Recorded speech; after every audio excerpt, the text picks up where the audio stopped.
తమిళనాడు ఎన్నికలకి ఇంకా ఏడాదిన్నర ఉంది. 2026 మధ్యలో ఎన్నికలు జరుగుతాయి.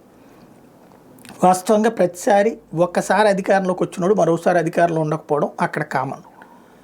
కానీ ఆ రికార్డుని బద్దలు కొట్టిన జయలలిత వరుసగా 2 సార్లు ముఖ్యమంత్రి అయింది. కానీ 2వ సారి ముఖ్యమంత్రి అయ్యాక ప్రాణాలు కోల్పోయింది.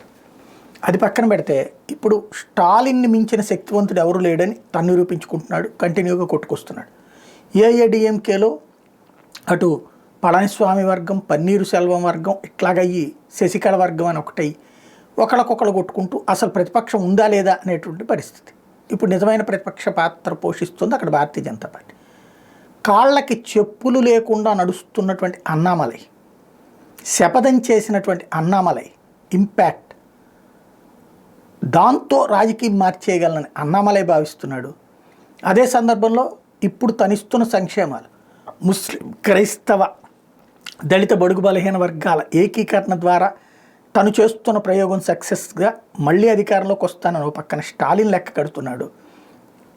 అదే సందర్భంలో స్టాలిన్ మీద విరక్తి, స్టాలిన్ ఓట్లని బీజేపీ చీలుస్తుంది కాబట్టి తాము అధికారంలోకి రాగలమని ఏఐఏడిఎంకే నమ్ముతుంది. ఏది నిజమో చూడాలి.